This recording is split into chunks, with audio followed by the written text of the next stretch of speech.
President wants passage of AML bill to be prioritized. President joins in emancipation celebration, and head of state and Japanese Prime Minister hold bilaterals. We'll have the details of these and other presidential activities in this week's edition of The Diary for the period July 26 to August 2. I'm Vinita Meshwar. President Ramotar reiterated his administration's view that the Guyana Elections Commission is far from ready for the holding of either local government or general elections. GCOM's chairman, Dr. Steve Serge Bali, was recently quoted in the media saying that the commission is ready to hold polls.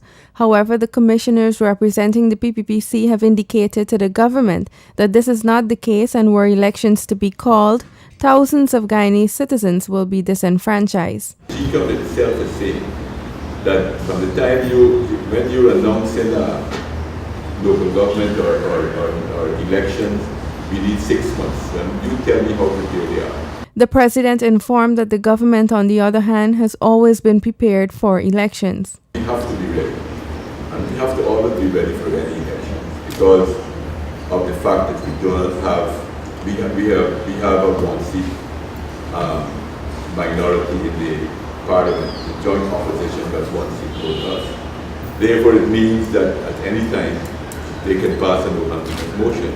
So therefore, from that point of view, we have to all the people. The government has challenged GCOM to provide a status report detailing its level of readiness and preparedness for the holding of polls.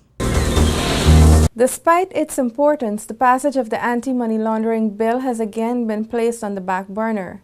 And as the parliament prepares to go into recess, the president said that the government is becoming increasingly worried. It's a very serious issue, and I'm surprised that anyone who got the interest of this country at heart, as I said earlier, will want to pass such a bill. But in the meantime, we're still pushing ahead to do all the non-legislative things that we have to do as far as establishing the anti-money laundering operation. We're setting up the investigating body, etc., etc. We're moving in that direction and trying to move as fast as we can. The Special Organized Crime Unit is expected to be set up and running in a matter of weeks. Funding for the execution of rehabilitation works on the building that will house SOCU, as well as staffing, has already been approved by the cabinet.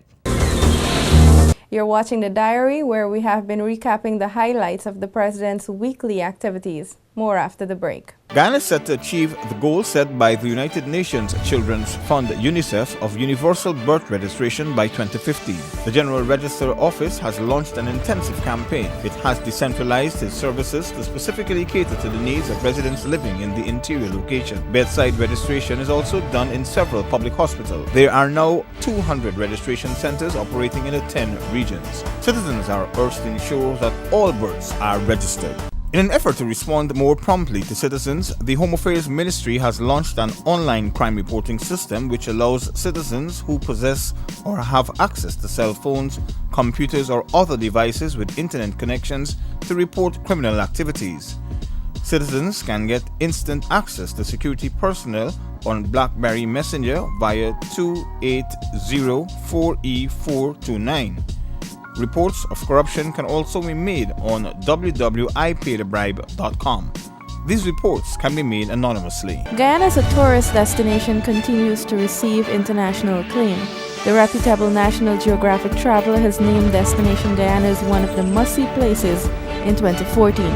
The renowned magazine said Guyana is the best-kept secret in South America with stunning natural wonders. This year, increased focus will be placed on enhancing the standards within the industry, focusing on tourism products and services, multi-destination itinerary planning, events management, ecotourism, and sustainable principles and guidelines, as well as a grading scheme which will be developed for the industry. The Government Information Agency GINA evolved from the Government Information Service and was formally launched in 2002. GINA is executing its mandate of keeping Guyanese, both locally and in the diaspora, informed of government's programs and policies pertinent to development. Cognizant of the right of Guyanese to information, GINA, through its dedicated staff, has endeavored to deliver its mandate to the best of its ability. Guyanese have every right to be informed on policies, programs, and projects which impact on their lives. The Government Information Service was in operation long before the PPPC administration took office and discharged the same mandate. GINA is a unit of the Office of the President, and its mandate is similar to other organizations around the world where governments have a fixed body to disseminate their information. GINA will endeavor to remain steadfast to its mandate and takes pride in continuing to serve the people of Guyana. GINA, information for nation building. President Ramotar joined scores of Guyanese at the National Park in celebration of the 176th anniversary of the abolition of slavery.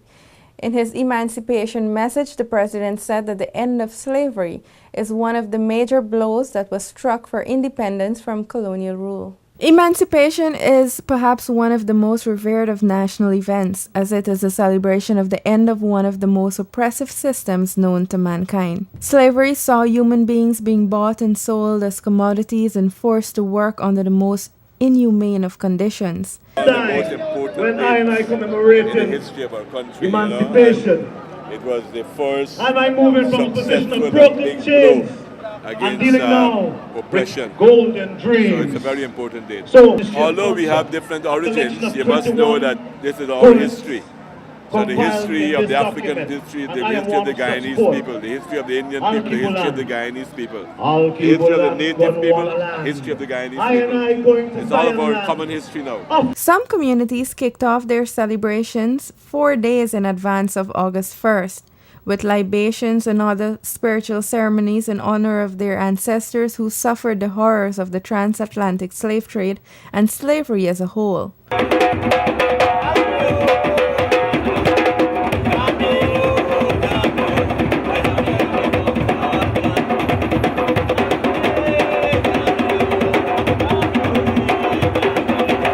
Activities culminate with the grand celebration at the National Park, which has become a tradition. What I would like to see is that we use the experiences of the fight for freedom and liberation and the sacrifices that had to be made to apply it to today's life so that we can make our economy better, strengthen our society, and take our country forward.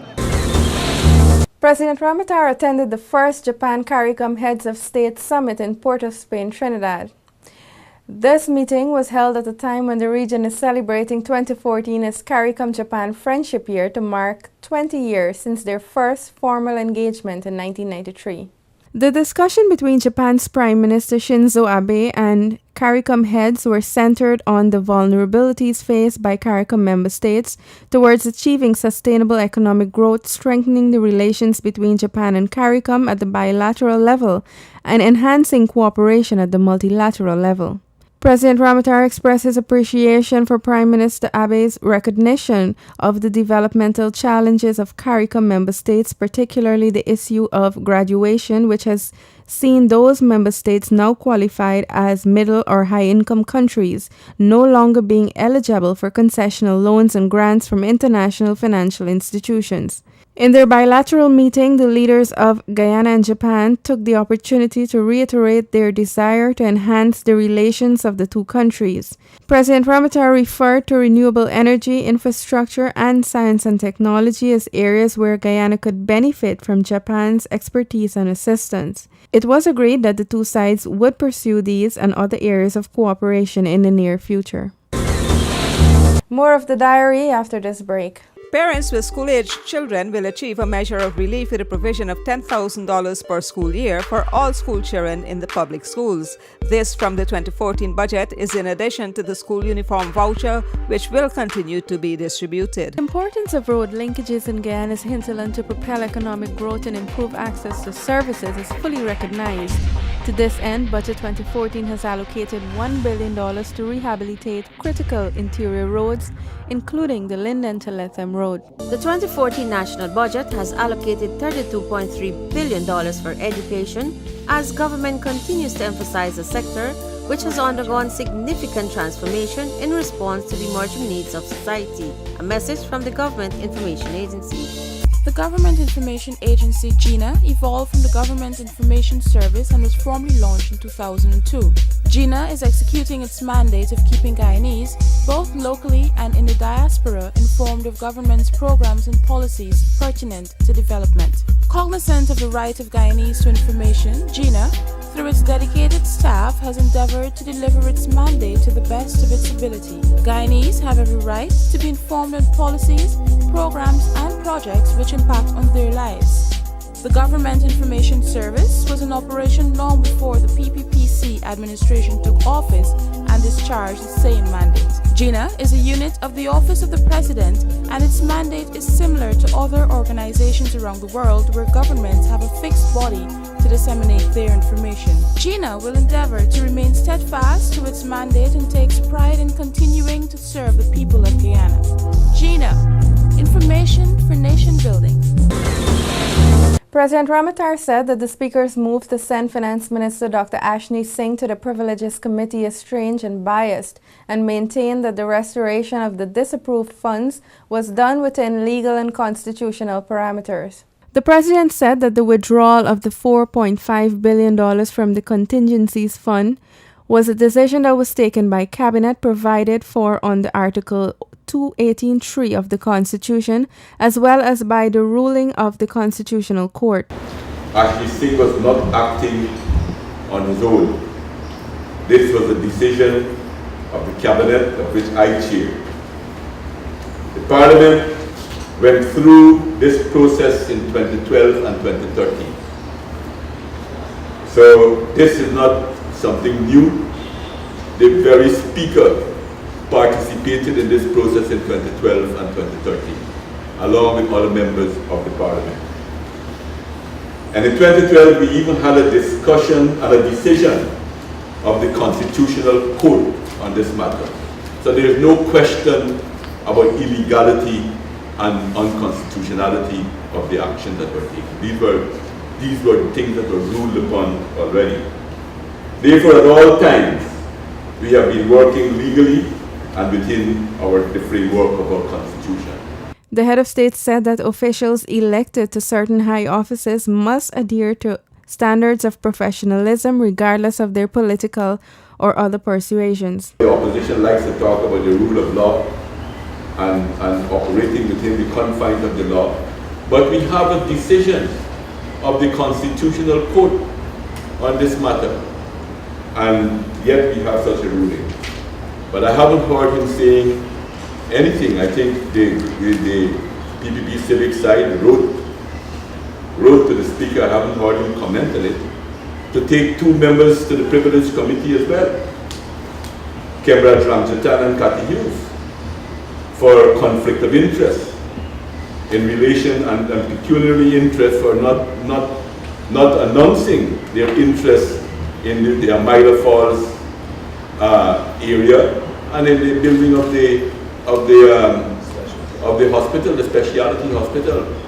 Well, what this tells me, because a lot of people talk about professionalism, and no matter what your political belief and your religious belief, that you must be able to act professionally.